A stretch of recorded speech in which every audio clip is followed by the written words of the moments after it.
When the Soul Becomes Infected by Kateb Nuri Alim Shuna. The ache in my jaw was unbearable, a deep, pulsing throb that refused to be ignored. I thought I just needed a tooth pulled, something simple. I had no idea I was about to be handed a revelation. What was supposed to be a quick visit turned into oral surgery. I leaned back in that chair, already halfway regretting every moment I ignored the signs. The dentist studied my x-ray, leaned over me with a puzzled look and asked, "Wait, have you even been taking antibiotics?" Now, it wasn't just the question, it was how he asked it. He had that "no wonder you're suffering" look, the kind you get when someone opens the fridge and finds the spoiled milk right where you said it wasn't. I blinked and gave him a guilty shrug like a kid who forgot his homework. I had been trying to out-stubborn the infection like it was going to surrender to my willpower and herbal tea. We both knew the truth. I'd been ignoring the problem, thinking it would go away if I just kept moving. But the moment he asked that question, something deeper opened up inside me. The room got quiet in my spirit, because in that moment I wasn't just hearing from a dentist, I was hearing from heaven. "Have you been taking your antibiotics?" That question pierced through more than infected gums. It pierced through layers of neglect, spiritual forgetfulness, and emotional fatigue. And I heard the Spirit ask me the same thing, but in a way only the soul understands. Have you been taking what your spirit needs to heal? Because infections don't only live in teeth or tissues, they live in the soul.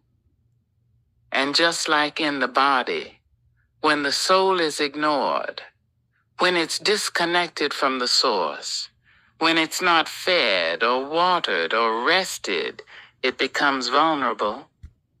Pain creeps in slowly. It starts off tolerable until it's not. The pain we feel isn't always punishment. Sometimes it's an invitation.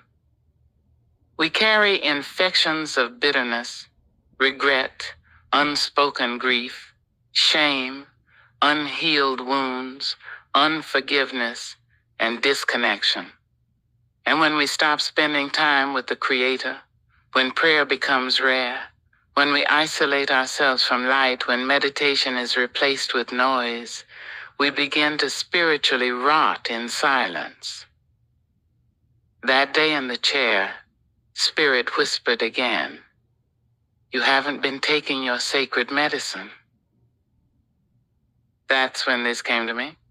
Antibiotics, awareness, nurturing, time with the Creator, introspection, breathing in peace, inviting stillness, opening the heart, turning from ego, invoking grace, circling in prayer, submitting to love. These are heaven's prescriptions.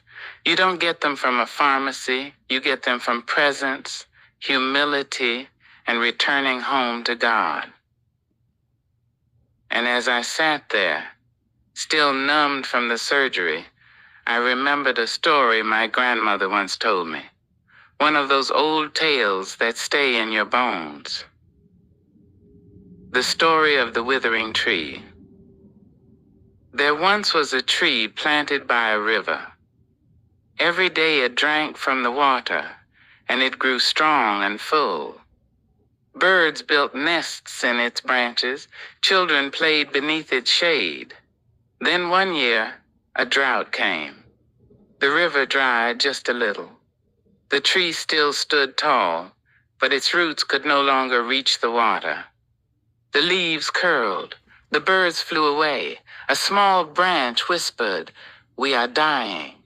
But the tree replied, "No, child, we are not dying. We are just disconnected." So the tree bent not upward, but inward, It stretched deep, reaching in faith. And finally, one morning, it felt water again. The leaves returned, the birds came home, and the trees sang with new life. That story is about me, about you, about all of us who are standing tall, but secretly thirsty, looking fine on the outside, but with roots dried up from disconnection. When the body gets infected, it becomes inflamed. When the spirit gets infected, it becomes reactive, cold, anxious, angry, or numb. It hurts to love, it hurts to trust, it hurts to hope. Because spiritual infections cloud clarity and clog up peace. But healing, real, deep healing, begins with humility. It begins when you say, yes, something's wrong in me and I can't fix it by pretending. After the surgery, when the worst of the pain had passed, the nurse came in and handed me a prescription slip. 2 things were written on it: pain medication and an antibiotic called amoxicillin. I stared at that little paper like it was sacred. Spirit nudged me again. This is how I work with your soul, too. The pain medicine, that was grace relief for the now. Grace doesn't remove the lesson, but it softens the sting. It gives you room to breathe, space to rest, and strength to recover. The amoxicillin, that was truth, the hidden worker, the deep cleanser. It's not flashy. You don't feel it right away, but over time, it breaks down what doesn't belong. It quietly, steadily kills the infection at its root. And I realized, grace soothes your today. Truth protects your tomorrow. One cradles you, the other corrects you. That's how God heals. Not just with comfort, but with cleansing. Now, not just with a hug, but with holy correction. So I took both, not just the pills, but the message. And I said yes to grace, yes to truth, yes to returning to the sacred routine I had drifted away from. I started taking my spiritual antibiotics again. Daily prayer, deep reflection, meditation, forgiveness, truth-telling, vulnerability, silence, and alignment. I started listening when pain showed up, not trying to mute it, but asking it what it came to teach. Because now I know. Pain is a prophet.